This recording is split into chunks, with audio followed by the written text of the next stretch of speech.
महाराजा किताब का आज हम 7वां भाग पढ़ने जा रहे हैं। ये महाराजा किताब भारत के महाराजाओं की ज़िंदगी, प्यार और साजिशों में डूबी हुई एक कहानियों का संग्रह है। ये सारी कहानियाँ सत्य हैं, अर्थात सत्य घटनाओं पर आधारित हैं और इनके लेखक हैं दीवान जर्मनी दास, जो पटियाला रियासत में महाराजाओं के दीवान हुआ करते थे। उन्होंने अपने जीवन में हुई सारी घटित घटनाओं को एक किताब के रूप में लिखा हुआ है। तो शुरू करते हैं 7वां भाग। महाराजा और ख़ानदान के लोग। हिज हाइनेस फर्जन दे दिलबंद रसीखुल इत्काद इंग्लिसिया राजा ए राजगान महाराजा जगदीश सिंह GCSI BA कपूरथला नरेश थे।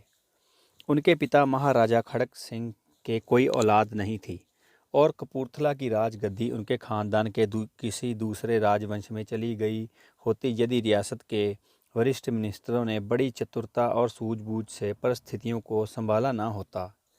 सभी मिनिस्टर, राज्य के उत्तराधिकारी और साधारण प्रजा के लोग कदापि नहीं चाहते थे कि कपूरथला की रियासत ख़ानदान की किसी दूसरी शाखा के हाथों में चली जाए, ख़ास तौर पर उस राजवंश में जिसके लोग ईसाई हो गए थे।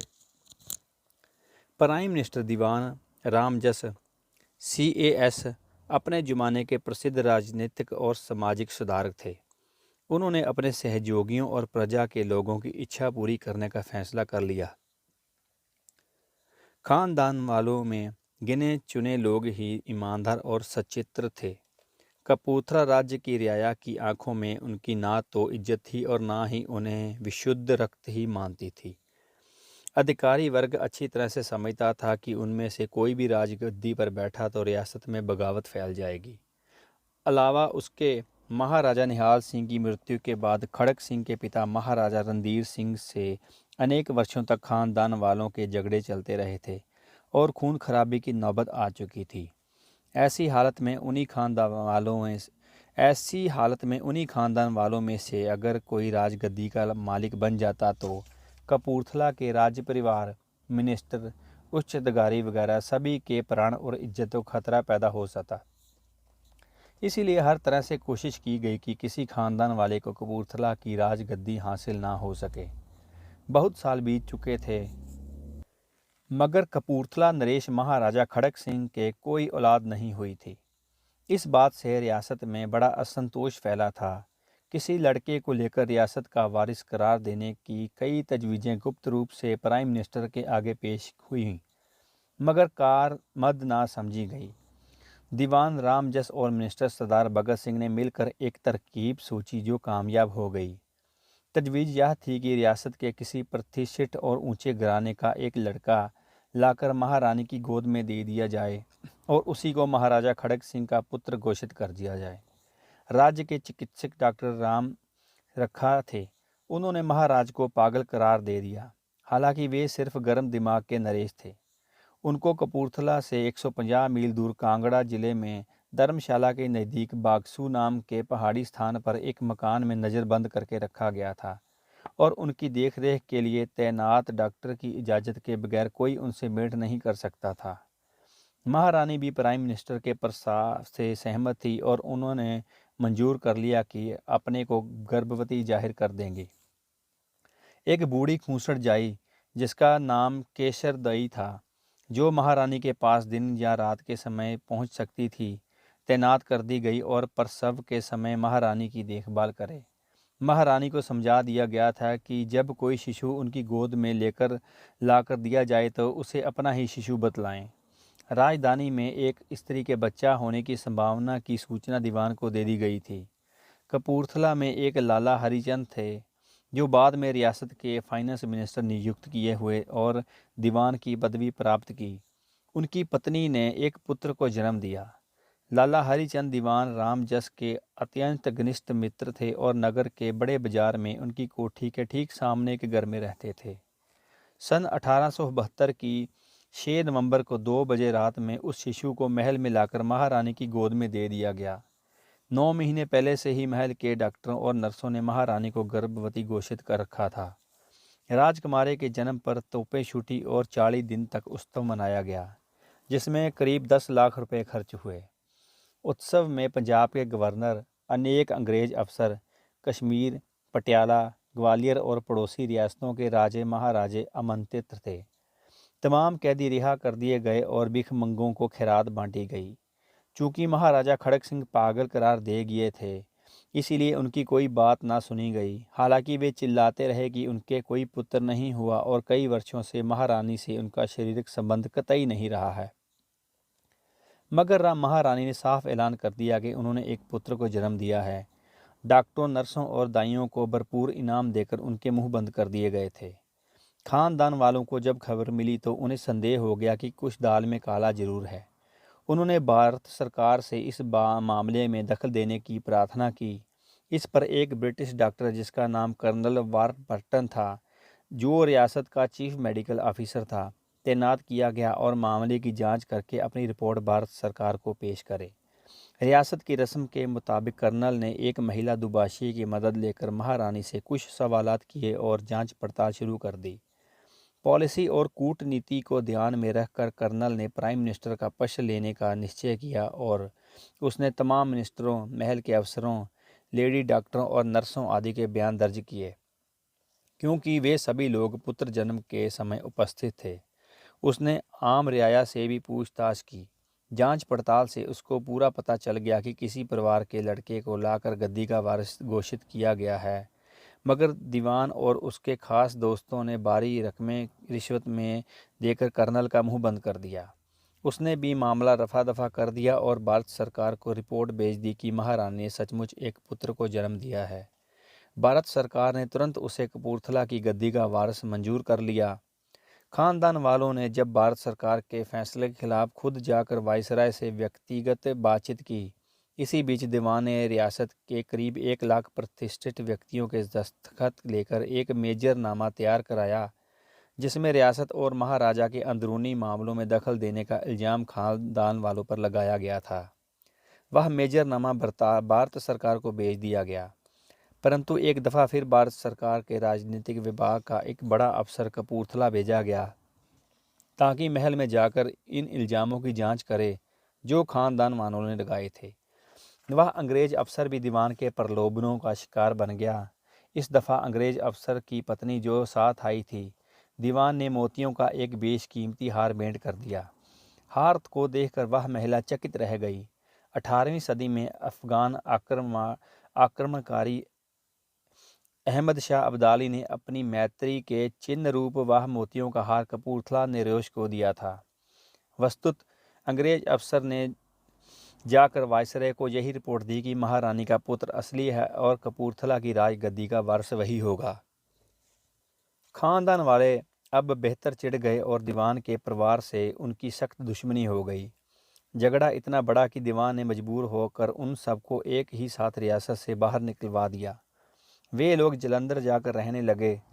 भारत सरकार ने उनके गुजारे के लिए अच्छी खासी रकम तय कर दी। उनको राजा का मोरूसी खिताब दिया गया और कैसरे हिंद का उपाधि प्रदान की गई। उन्हीं लोगों के परिवार में राजा हरनाम सिंह भी थे, जिनको भारत के ब्रिटिश सरकार ने अनेक प्रकार की सम्मानित किया और नाइट की उपाधि दी। कुछ रहस्यमय परिस्थितियों के बीच महाराजा खड़क सिंह की मृत्यु हो जाने के बाद राजकुमार जगजीत सिंह को, जो अभी 5 वर्ष के बालक थे, महाराजा घोषित कर दिया गया। दीवान रामजस के सभापति में एक शासन कार्यपालिका समिति नियुक्त कर दी गई, जो महाराजा की ओर से रियासत का शासन व्यवस्था चलाती रही। जब 18 साल की आयु में महाराजा बालिग हुए, तब पंजाब के गवर्नर ने एक महाभिषेक समारोह आयोजित करके उनको शासन के संपूर्ण अधिकार सौंप दिए। महाराजा राजपूतों के प्रतिष्ठित परिवार भट्टी राजपूतों के वंशज थे। यह वंश परंपरा हिंदुओं के पूज्य भगवान श्री रामचंद्र जी के पुत्र मैत्रों द्वारा चलाई गई थी। महाराजा के पूर्वज थे जस्सा सिंह, जिन्होंने अहमद शाह अब्दाली से मुगलों की हार होने पर एक बड़ा इलाका फतेह करके कपूरथला राज्य की नींव डाली। उनके उत्तराधिकारियों में महाराजा रणधीर सिंह हुए, जो जगतजीत सिंह के पितामह थे। महाराजा रणधीर सिंह को भी उनके भाई बंधुओं ने खूब सताया और उन्हीं के वंशज खानदान वालों ने वायसराय से शिकायत करके खड़क सिंह के पुत्र को कपूरथला का राजा बनने का विरोध किया था। महाराजा निहाल सिंह वसीयत पर गए थे और रियासत 3 बराबर हिस्सों में बांट दी जाए। एक हिस्सा उनके जेठे पुत्र रणधीर सिंह को मिले, बाकी दोनों हिस्से उनके विशेष प्रिय दूसरी रानी के से उत्पन्न 2 पुत्रों को दिए जाए। महाराजा रणधीर सिंह कपूरथला नरेश से इस वसीयत को मानने से इनकार कर दिया और कहा कि दूसरी रानी ने महाराजा पर दबाव डालकर अपने दोनों बेटों के फायदे के लिए वसीयत लिखवाई है, इसीलिए वसीयत गैर कानूनी और अवैध है। दूसरी महारानियों के दोनों बेटों कुंवर विक्रमजीत सिंह और कुंवर सचेत सिंह ने पंजाब के गवर्नर सर हेनरी लॉरेंस से अपील की कि उनके स्वर्गीय पिता की वसीयत को मान्यता प्रदान की जाए, मगर गवर्नर ने अपना फैसला रणधीर सिंह के हक में दे दिया।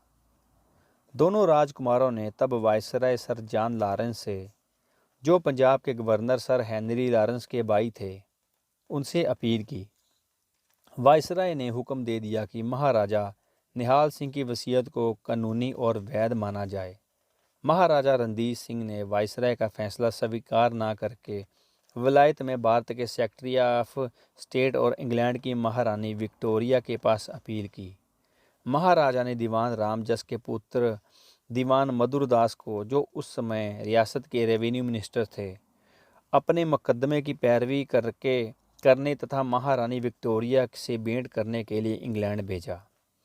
महाराजा ने दीवान के नाम मुख्तारनामा भी लिख दिया कि जिसमें मुकदमे की पैरवी में कोई अड़चन ना पड़े। मुख्तारनामे का मजमून पढ़ने में हमारे पाठकों को दिलचस्पी होगी, इस ख्याल से उसी सच्ची नकल को हम पेश करते हैं। उन सभी को जो इस अधिकार पत्र को पढ़ेंगे, मैं फर्जंदे दिलबंद, रसीखुल इकताद, दौलत इंग्लिशिया, राजा राजगान, रणधीर सिंह बहादुर आहलूवालिया, वली कपूरथला, पंजाब वो बैड़ी की बटुआली व इकोना GCIS अभिवादन करता हूँ। मेरे स्वर्गीय पिता निहाल सिंह की अधिकथित वसीयत के अनुसार सरदार विक्रमजीत सिंह और कुंवर सचेत सिंह ने मुझसे जो अधिकार की मांग की है, उनके संबंध में भारत सरकार द्वारा जारी की गई आज्ञा के सिलसिले में मैं राइट ऑनरेबल की the secretary of state of India के समक्ष यह अपील प्रस्तुत करता हूँ। साथ ही मैं उपरोक्त सेक्रेटरी महोदय को यह ज्ञापन देता हूँ कि मैं अपने विश्वासी और सुयोग्य कर्मचारी जीवन मधुरदास को नियुक्त करने का इच्छुक हूँ, जो मेरे ज्ञापन या अपील से संबंधित सभी मामलों और कामों में मेरा प्रतिनिधित्व करेंगे। क्योंकि मैं इस समय उपरोक्त सेक्रेटरी महोदय की सेवा में उपस्थित होकर ज्ञापन से लिखित प्रार्थना प्रस्तुत करने में असमर्थ हूँ, और मैं चाहता हूँ कि दीवान मधुरदास मेरी ओर से अथवा मेरे नाम पर जो भी काम करेंगे, उनको पूरे विश्वास से मेरे द्वारा किया हुआ सत्य और प्रमाणित माना जाए। अतएव इस अधिकार पत्र द्वारा मैं फर्जंदे दिलबंद, रसीखुल इकताद, दौलतिया इंग्लिश, राजाए राजगान रणधीर सिंह अपने दीवान मधुरदास को अपना विश्वस्त और कानूनी मुख्तार व एजेंट मनोनीत व नियुक्त करता हूँ, ताकि वे मेरे नाम पर हाजिर होकर secretary of India for India अथवा सरकारी ब्रिटिश सरकारों के सामने, जिनको मेरा ज्ञापन विचार तर्थ सौंपा जाए, आवश्यकतानुसार समस्त सूचनाएं, विवरण आदि प्रस्तुत करें तथा तल संबंधी अन्य मामलों में समुचित कार्यवाही या यथास्वर करते हैं। उपरोक्त मुख्तार मेरी जगह हस्ताक्षर करके अन्य ज्ञापन या कागजात जिनकी जरूरत पड़े दाखिल करेंगे और मेरे ज्ञापन में दी गई प्रार्थना अथवा अन्य ज्ञापनों में दी जाने वाली याचिकाओं की परिपूर्ति संबंधी समस्त कार्य करेंगे। इनको यह भी अधिकार होगा कि मेरी अपील और ज्ञापन के सिलसिले में जरूरत के अनुसार वकील, बैरिस्टर, लिपिक, परिचारक, अनुचर आदि नियुक्त करेंगे और उनकी फीस, मेहनताना वेतन भत्ता, सवारी खर्च, निवास आव्य आदि सभी खर्च करेंगे जो मेरी ओर से देय होंगे। इनको वे समस्त सामान्य कार्य करने तथा मेरी ओर से प्राण पत्र, अधिकार पत्र आदि आवश्यक कागजात पर दस्तखत करने होंगे, दाखिल करने तथा प्रेषित करने का अधिकार होगा। जिनकी आवश्यकता पड़े अथवा जिनसे मेरी अपील या ज्ञापन को लाभ पहुंचता हो, उनके द्वारा किए गए समस्त कार्य मेरे द्वारा किए गए समझे जाएं और उनको उनका उत्तरादित्व माना जाए। अंत में मैं उन समस्त कार्यों का अनुमोदन करता हूँ जो इस अधिकार पत्र के साथ विवरण के अनुसार मेरे द्वारा नियुक्त मुख्तार संपन्न करे अथवा संपन्न करें। मेरा हस्ताक्षर व मोहर द्वारा प्रमाणित लखनऊ में 12 अगस्त ईस्वी वर्ष 1888। हस्ताक्षर कपूरथला नरेश रणधीर सिंह आहलूवालिया। हिज हाइनेस राजा राजगान रणधीर सिंह ने, जिनको व्यक्तिगत रूप से मैं जानता हूं, कि मेरे सामने मोहर लगाई और अपने नाम से हस्ताक्षर किए। R.H. Davis, chief commissioner Awadh. दीवान मधुर दास के साथ काफ़ी रकम भेजी गई थी। वे अपने साथ रसोइये, बैरे और खिदमतदार भी ले गए थे। भोजन सामग्री और गंगा जल भी उनके साथ था, क्योंकि विदेशी भोजन और पानी से उनको परहेज था।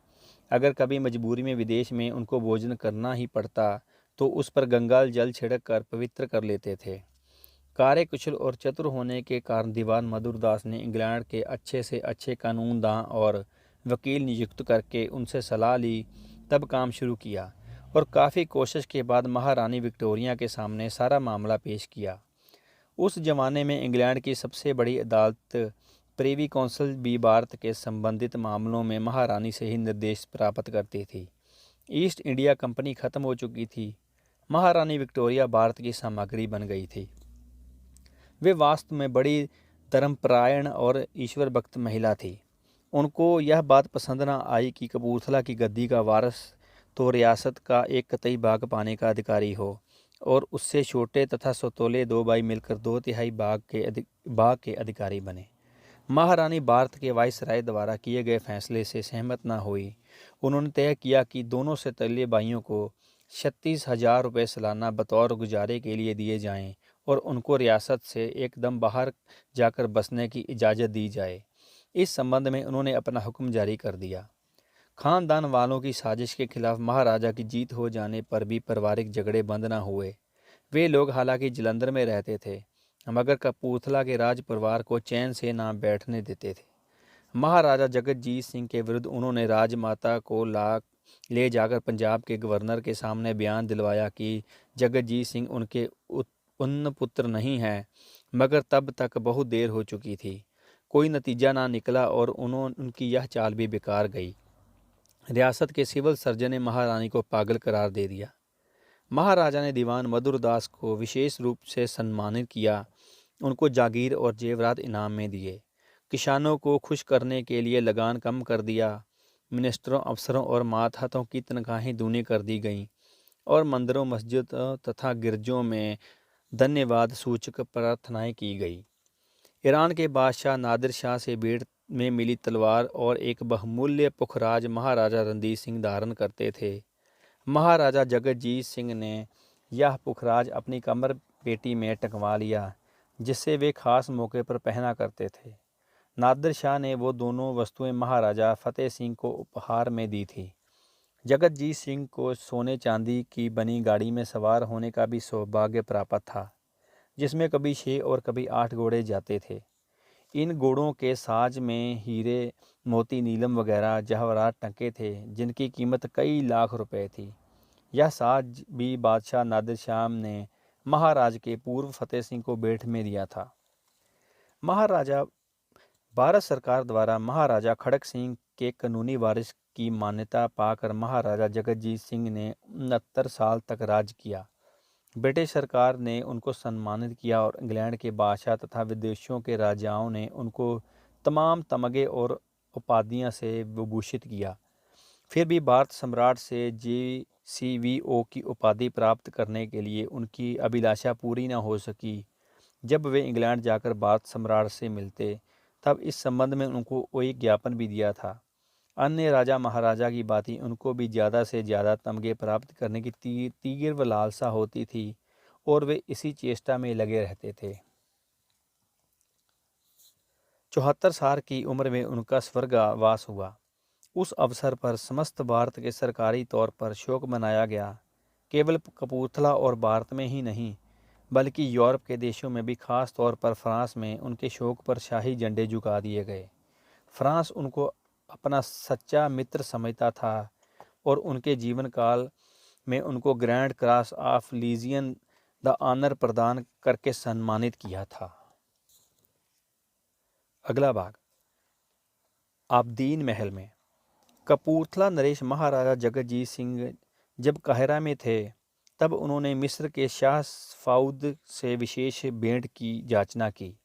शाह ने उनसे मुलाकात करना मंजूर किया और साथ ही उनको एक नाराजगी भेंट में सम्मिलित होने का आमंत्रित भी किया।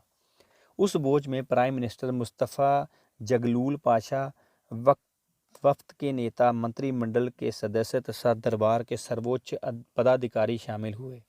वो राजकीय पोशाका पहनने के और लाल टोपियां लाए थे।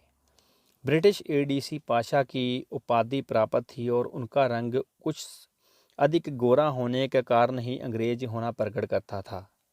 प्रवेश द्वार पर दरबार के मुख्य स्वागताधिकारी ने आगे बढ़कर महाराजा को सम्मान किया। बाद में महाराजा को फौजी सलामी दी गई। स्वागतगत अधिकारियों के साथ तब वे मुख्य हॉल में पहुंचे जहां राज्य के अन्य उच्च अधिकारियों से उनकी मुलाकात हुई। फिर वे ड्राइंग रूम में ले जाए गए जहां शाह उनकी प्रतीक्षा कर रहे थे। भोज में तरह तरह के मिस्री व्यंजन परोसे गए और फ्रांस की शराब पेश की गई। अपने ज़माने के अत्यंत लोकप्रिय व्यक्ति और मिस्र के प्राइम मिनिस्टर जगलूल पाशा शहजादे जिनमें शहजादा मोहम्मद अली भी थे और देश के अनेक प्रतिष्ठित लोग वहां उपस्थित थे। हीरे जड़े प्यालों में मेहमानों को काफ़ी पेश की गई। भड़कीली वर्दियां पहने और लाल तुर्की टोपियों में सुनहरे जब्बे लगाए परिचारक बैरे बड़े सम्मानपूर्वक झुककर मेहमानों को काफ़ी पिला रहे थे। भोजन समाप्त होने पर शाह महाराजा को प्राइवेट बातचीत के लिए अपने पढ़ने के कमरे में ले गए। महाराजा के प्राइवेट सेक्रेटरी सरदार मोहब्बत राय के साथ मुझको स्वागताधिकारी के दफ्तर में पहुंचाया गया जहां हम लोग महाराजा की वापसी का इंतज़ार करने लगे। हमारे ठीक सामने एक कमरा था जहां महाराजा शाह से बातचीत कर रहे थे। कमरे के दरवाजे खुले हुए थे। उनकी बातचीत के दरमियान कुछ अजीब सी आवाज़ें मानो कुत्ते भूंक रहे हों उस कमरे में सुनाई पड़ने लगी। उन आवाज़ों को सुनकर उत्सुकतावश सरदार मोहब्बत राय ने स्वागताधिकारी से पूछा कि इस समय जबकि कुत्ते कहीं आसपास नहीं हैं, क्या कुत्तों के भूकने की आवाज़ें कहाँ से आ रही हैं? फिर मुसलमान बादशाहों के महलों में कुत्तों को क्यों नहीं रखा जाता? मुसलमान तो इन पशुओं को नाकिस और नापाक मानते हैं। सरदार के सवालात सुनकर उस अधिकारी ने चुप्पी साध ली। सरदार जिद पकड़ गए कि क्या, फिर पूछा। तब धीरे से उसने सरदार के कान में बतलाया कि वह आवाज़ हिज हाइनेस मेजेस्टी शाह के खांसने की आ रही है। शाह की मुलाकात के करीब 15 मिनट लगे। तब तक वह आवाज़ें बराबर सुनाई देती रहीं। वापसी पर जब हम लोग सेमोरियल सेमीरेसिस होटल में आ गए तब महाराजा ने समझाया कि शाह के खांसने पर कुत्तों के भौंकने जैसी आवाज़ें निकलती थीं। वजह यह थी कि कई साल पहले हिज हाइनेस ने गले का ऑपरेशन करवाया था। तभी से गला साफ करने के लिए जब वे खखारते या खांसते थे तब ऐसी अजीब आवाज़ें निकलती थीं। शाह ने महाराजा को और मुझे गॉड ऑफ द नाइल का खिताब दिया। महाराजा की मिस्र का सबसे बड़ा खिताब अब्बास हालमी प्राप्त करने की लालसा थी। महाराजा ने मुझे आदेश दिया कि मैं मिस्र के विदेशी मंत्री से मिलूं और बतलाऊं कि महाराजा को जो खिताब दिया गया है वह महाराजा की प्रतिष्ठा और मान्य मर्यादा के उपयुक्त नहीं है। यदि हिज हाई मेजेस्टी उनको ऑर्डर ऑफ अब्बास हालमी प्रदान करें तो महाराजा बहुत अनुग्रहित होंगे। मैंने महाराजा को समझाया कि इस प्रकार का दबाव डालना ठीक ना होगा, मगर महाराजा ना माने और अपनी बात पर अड़े रहे। लाचार होकर मुझे मिस्र के विदेश मंत्री हिज एक्सीलेंसी अब्दुल खलक पाशा से भेंट करनी पड़ी। वे पहले से ही मेरी मुलाकात का प्रयोजन समझ गए थे, क्योंकि पिछली रात को एक स्वागत समारोह में महाराजा ने उनसे इसी विषय पर बातचीत की थी।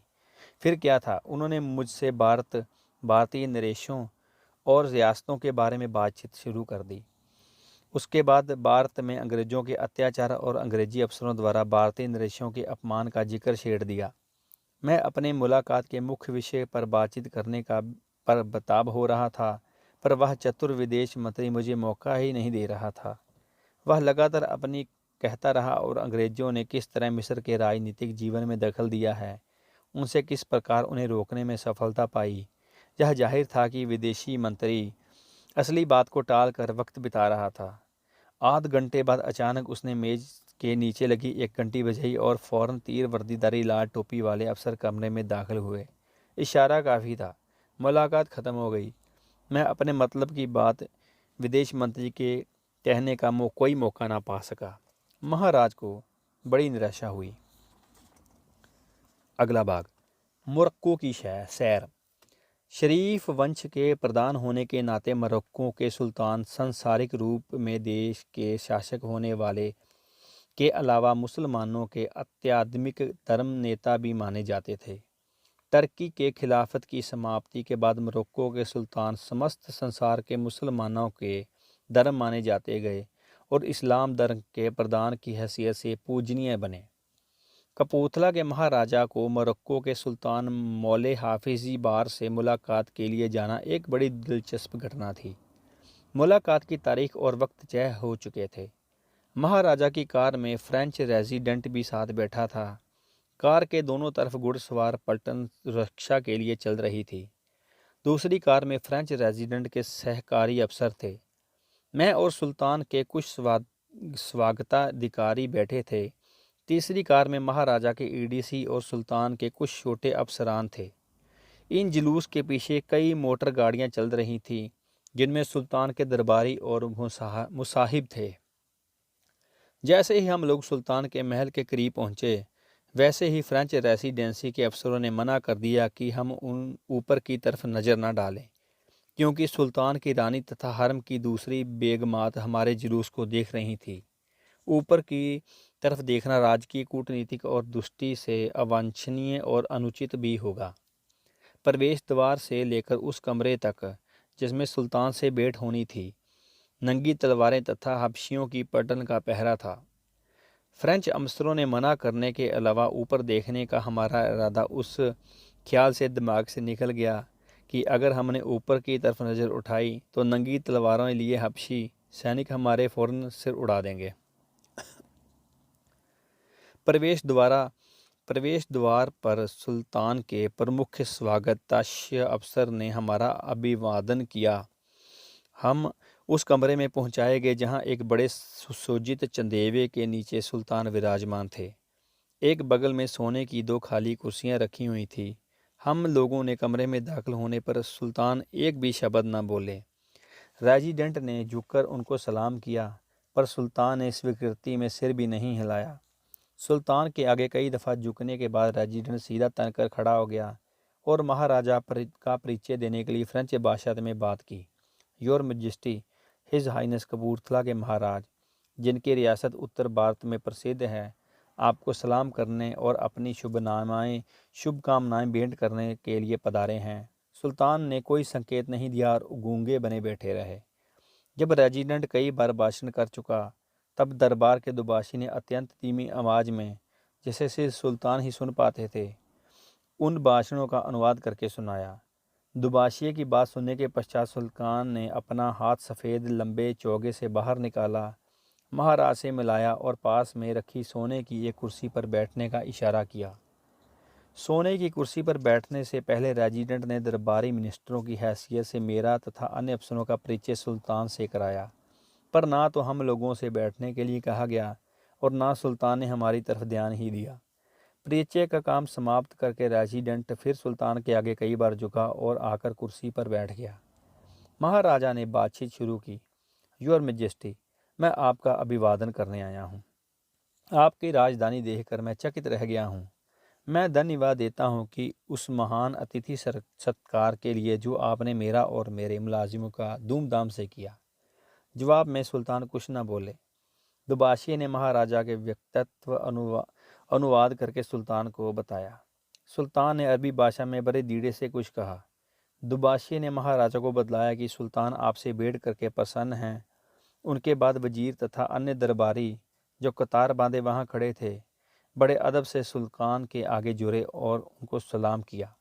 बस समारोह की रस्म पूरी हो गई। महाराजा ने झुककर सुल्तान का दाहिना हाथ हिलाया, जो लंबे चौगे में मुश्किल से नजर आता था। रेजिडेंट ने मुझसे कहा कि मैं भी आगे बढ़कर सुल्तान से हाथ मिलाऊं, लेकिन मेरी कोशिश का नतीजा यह निकला कि सिर्फ उनके चोगे को ही मैं छू सका। रेजिडेंट कई दफ़ा सुल्तान के आगे झुका और फिर दरबार की रस्म के अनुसार वह मुंह सामने किए धीरे धीरे पीछे हटने लगा। जल्दी और घबराहट में पीछे हटते वक्त उसकी कमर पेटी से बंधी तलवार टांगों के बीच फंस गई और वह धड़ाम से फर्श पर गिर गया। सुल्तान कुछ ना बोले और ना कोई रेजिडेंट को सहायता देने के लिए आगे आया। रेजिडेंट संभल कर उठा और बढ़कर महाराजा के साथ हो लिया, जो पहले ही कमरे से बाहर आ चुके थे। हम सब लोग नंगी तलवारें और काले हबशियों की कतार के बीच से होकर बाहर निकल गए। शाम को वजीर आज़म और मुख्य स्वागतक्ष ने आकर सुल्तान की ओर से कई तमगे महाराजा के कोए तथा मेरे सीने पर लगा दिए और दरबारी रस्म अदा की। सुल्तान की मृत्यु के बाद उनका बेटा सीदी मोहम्मद बिन यूसुफ मोरक्को के तख्त पर बैठा। राष्ट्रीय आंदोलन की तरफ झुकाव के कारण उसे तख्त से उतार दिया गया। तब उसके चचा मेले मोहम्मद बिन आरफ, जो 72 साल के थे, तख्त नशीन हुए। सीदी मोहम्मद को जलावतन करके कारसिला भेज दिया गया। वह अपने साथ 2 बीवियां और 7 खूबसूरत रखेलें ले गया। अगला भाग, ब्राज़ील में फील्ड मार्शल। ब्यूनस आयरस एक खूबसूरत आधुनिक नगर है। यहाँ शानदार इमारतें और चिकनी साफ़ सुथरी सड़कें हैं। यूरोप के सबसे अच्छे शहरों में की तरह यहाँ की मशहूर चौड़ी सड़कों पर गगनचुंबी इमारतें और सुंदर बेहद लंबे चौड़े चौराहों हैं, जो बड़े आकर्षक लगते हैं। ऐसी ही एक जगह अविनेदा डेल मायो है, जो बहुत प्रसिद्ध है। दूसरी तरफ कुछ तंग संकरे रास्ते हैं, जिनके दोनों तरफ दुकानें हैं। वहाँ बड़ी भीड़ है। दुकानों पर एक से एक अच्छी चीज़ें, कलापूर्ण वस्तुएं जो यूरोप के नगरों से मंगाई जाती हैं, मिलती हैं। यहाँ खरीदारों का जमघट लगा रहता है। भीड़ की वजह से आवागमन रुक जाता है। ट्राम की पटरियों ने रास्ते को और भी संकुचित कर दिया है और रास्ता चलने वालों बहुत संभल कर इधर उधर आते जाते हैं। व्यापारिक केंद्रों में प्राय सभी जगह यही हालत रहती थी। व्यापारिक सुगमता के विचार से इस तंग रास्तों पर 4 बजे शाम से 7 बजे रात तक पहिए वाली गाड़ियों का आना जाना बंद कर दिया गया है। अविनिदा अलुवियर, जो ब्यूनस आयरस में सबसे खूबसूरत बस्ती है, दोनों तरफ भव्य ऊंचे और महलों के कलापूर्ण इमारतों के अलंकृत हैं। वहाँ थोड़ी थोड़ी दूर पर फव्वारे और सुंदरता को अपना सानी नहीं रखते। दक्षिण अमेरिका के देशों में कपूरथला नरेश महाराजा जगतजीत सिंह अपनी विश्व भ्रमण यात्राओं के लेकर विख्यात तो थे ही, साथ में स्पेन देश की एक सुंदरी से विवाह करने की वजह से और भी प्रसिद्ध हो गए थे। उन स्पेनिश महारानी से उनके एक पुत्र भी था, महाराजकुमार अजीत सिंह, जो एक अच्छे खिलाड़ी और सचित्र युवक थे। महाराजा बड़ी सुगमता से स्पेनिश बोलते और पढ़ लेते थे। उनके अनेक दक्षिण अमेरिकी दोस्त थे, जिनसे यूरोपियन यात्राओं में उनका परिचय हुआ। वे अनेक बड़े बड़े व्यापारियों और उद्योगपतियों को जानते थे। राजनीतिक पार्टियों के नेताओं में भी उनकी घनिष्ठता थी। ये लोग रियासत के राजधानी में महाराजा से भेंट करने आया करते थे। महाराजा उनकी दिल खोलकर खातिरदारी करते थे। मेहमान नवाजी में महाराजा बड़े उदार थे। अतएव जो उनके यहाँ एक दफ़ा मेहमान बनता, वही उनको चाहने लगता था। लंदन की टाइम कुक एंड सन्स नामक कंपनी के चेयरमैन से काफ़ी बहस होने के बाद महाराजा की दक्षिणी अमेरिका के देशों की यात्रा का प्रोग्राम बनाया गया। यह यात्रा ब्राज़ील से आरंभ होकर पश्चिम के पनामा शहर और क्यूबा, दक्षिणी अमेरिका के उत्तरी भागों और चिली तक की निश्चित हुई। प्रोग्राम निम्नलिखित था। मार्ग सूची: 1925 जुलाई में बोर्डो से रवानगी, French Sai sweet Atlantis SS लुटेशिया। 26 जुलाई ठहरना वीगो स्पेन। 27 ठहरना लिस्बन पुर्तगाल। 8 अगस्त पहुंचना रियो दा जेनेरियो ब्राज़ील। अगस्त 8 से 11 रियो दो जेनेरियो में होटल गविलेरिया। 11 अगस्त रवानगी रियो दा जनेरियो से सन पाउलो ब्राज़ील। 12 अगस्त सन पाउलो होटल कल्पनादा। 14 अगस्त रवानगी सेंटास ब्राज़ील ज़रिए British Royal Mail Steam Packet Company का डेस्ना। 18 अगस्त पहुंचना क्यूबस आयरन्स अर्जेंटीना प्रजातंत्र। 19 अगस्त ब्यूनस आयरन्स से मांटीवीडियो यूरागुआ और जुगुआयू जल प्राय बर्मन होटल। 1 सितंबर प्लाजा ब्यूनर आयरन्स। 2 सितंबर ब्यूनस आयरन्स से रवानगी 9 बजे सुबह ट्रांसटाइन रेलवे।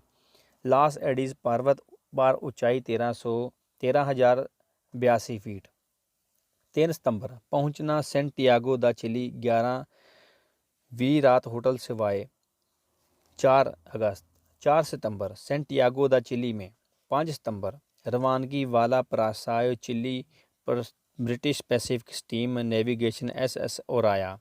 7 सितंबर ठहरना एफुतगस्ता चिली। 8 ठहरना मोज़ोलियस चिली। 9 ठहरना इक्वियू चिली। 9 ठहरना अमेरिका चिली। ठहरना अरिका चिली। 10 ठहरना मोलेंदो पेरू। 12 ठहरना कोलाओ पेरू। 18 ठहरना बलबोआ पनामा कैनाल जोन। 18 ठहरना क्रिस्टोबल कोलिना पनामा कैनाल जोन। 23 पहुंचना हवाना क्यूबा प्लाजा होटल। 25 रवानगी Havana Cuba American steamer united front company का SS कलेमर्स। 27 पहुंचना New York united state of America. 28 New York में USA होटल प्लाजा। 3 रवानगी न्यूयॉर्क SA फ्रेंच साई general transatlantic SS France. 10 अक्टूबर पहुंचना हार्वे फ्रांस। ब्यूनस आयरन्स में से सैंतियागो दा चिली जाते समय लॉस एडिस पर्वत को पार करना एक विलक्षण अनुभव था। जब रेलवे ट्रेन बर्फ़ से ढके पहाड़ों को काटती हुई निकल रही थी तब वह दृश्य संसार में सबसे अनोखा प्रतीत होता है। इंजन के आगे लगे हुए बर्फ़ काटने के यंत्र रेलवे लाइन से दोनों तरफ बर्फ़ काटते हैं और ट्रेन उस प्रदेश के सर्वोच्च पर्वत की चढ़ाई उतरती आगे बढ़ती जाती है। प्रत्येक पहाड़ी स्टेशन पर उस प्रदेश के निवासियों ने महाराजा का बड़े उत्साह से स्वागत किया। उन्होंने महाराजा और उसके साथ के लोगों को हाथ से बुनी अनेक चीज़ें भेंट की जो दक्षिण अमेरिका यात्रा के चिन्ह स्वरूप अब तक सुरक्षित रखी हैं। अर्जेंटीना प्रजातंत्र के राष्ट्रपति डॉक्टर मार्सेलो दा अल्वियर असाधारण योग्य व्यक्ति थे। उन्होंने अपने महल ला कासादा में महाराजा का बड़ी धूमधाम से स्वागत किया। स्वतंत्रता दिवस के उपलक्ष्य में राष्ट्रपति के सैनिक अभिवादन के बाद हजारों व्यक्तियों ने जो सैनिक परेड देखने आए थे महाराजा की मोटर को घेर लिया और अपनी बोली में महाराजा की जय जयकार करते हुए जोर जोर से वाइवा महारक्का कहकर चिल्लाने लगे। दक्षिण अमेरिका के लोग भारत के इतिहास और भारतीय रियासतों के बारे में बहुत कम जानकारी रखते हैं। वे सिर्फ इतना समझते हैं कि कपूरथला के महाराजा भारत से आए हैं और एक बादशाह हैं और राजसी प्रतिष्ठा और के अनुकूल उनका स्वागत करना चाहिए। महाराजा अपने साथ तमाम अफसरों को ले गए थे जिनमें बड़ी भड़कीली पोशाक पहने सफ़ेद दाढ़ी वाला एक सिख भी था। उसको देखने के लिए लोगों की भीड़ लग जाती थी क्योंकि अपनी ज़िंदगी में उन्होंने किसी सिख बद्र पुरुष को पहले कभी ना देखा था। एक दफ़ा अर्जेंटीना प्रजातंत्र राष्ट्रपति के द्वारा आयोजित ओपेरा में महाराजा आमंत्रित थे। दर्शकों ने कई मिनट तक महाराजा की जय जयकार किया मगर उनकी नज़रें विशेष रूप से उस सफ़ेद दाढ़ी वाले सिख पर लगी थीं जो ख़ास तौर पर ऐसे समारोह में महाराजा के साथ रहता था। ओपेरा समाप्त होने पर उस सिख का जिसका नाम इंदर सिंह था दर्शकों ने बड़ी भीड़ में थिएटर के भीतर और बाहर उच्च स्वर में जय जयकार किया। मर्द औरतें और बच्चे तो सिख की लंबी दाढ़ी देखकर मगन थे पर उनकी सुनहले पट्टे वाली पगड़ी, जरी के काम की पोशाक, सफ़ेद रेशम की सलवार और रेशमी जूते देख कर कुत्ते भी जिन्हें लोग अपनी गोद में लिए थे आश्चर्यचकित होकर देख रहे थे।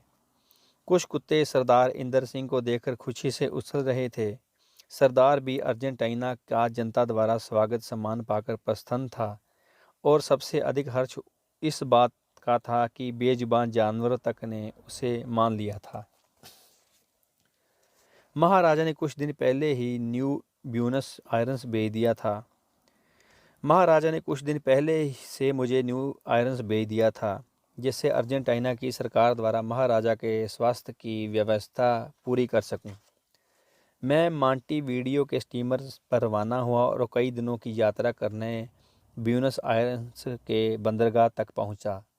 देखता क्या हूं, तमाम पत्रकार, फोटोग्राफर और कैमरामैन मेरे स्वागत के लिए मौजूद हैं।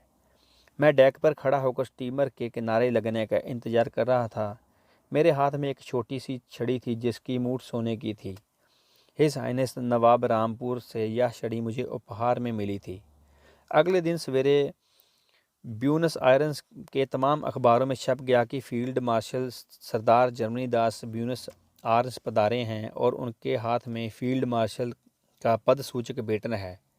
वह कपूरथला राज्य के मिनिस्टर भी हैं। उसके बाद जहाँ जहाँ मैं गया, लोगों ने मेरा भव्य स्वागत किया। सौभाग्य से किसी ने मुझे से ये ना पूछा कि कपूरथला की सेना कितनी है, क्योंकि सैनिक और अफसर सब मिलाकर कुल 1000 आदमी सेना में थे। तमाम सुंदर महिलाएं मेरा पीछा करती थीं, मुझे घूर कर देखती, बातचीत करती और बड़ी रात तक मेरे पास बैठी रहती।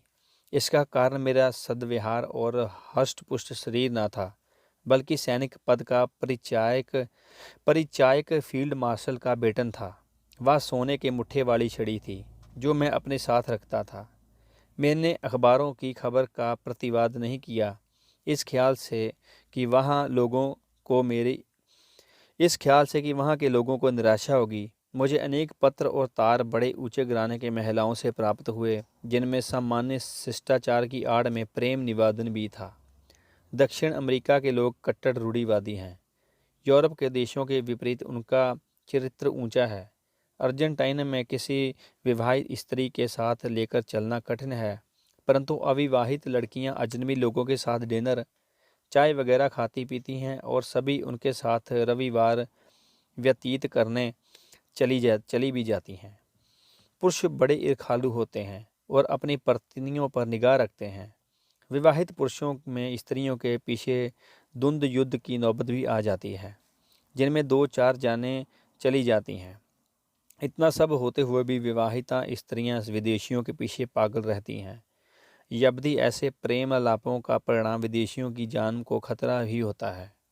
उन दिनों इंग्लैंड के युवराज, जो बाद में बादशाह एडवर्ड अष्ट हुए, अर्जेंटीना सरकार के अतिथि थे। उनको जब यह पता चला कि ब्रिटेन के शासन में भारत की एक छोटी रियासत के मिनिस्टर का यहाँ इतना भव्य स्वागत सम्मान हुआ, तो उनको बुरा लगा और वे चिढ़ भी गए। दोस्तों, इसी के साथ इस भाग्य को यहीं समाप्त करते हैं। मिलेंगे अगले भाग्य में।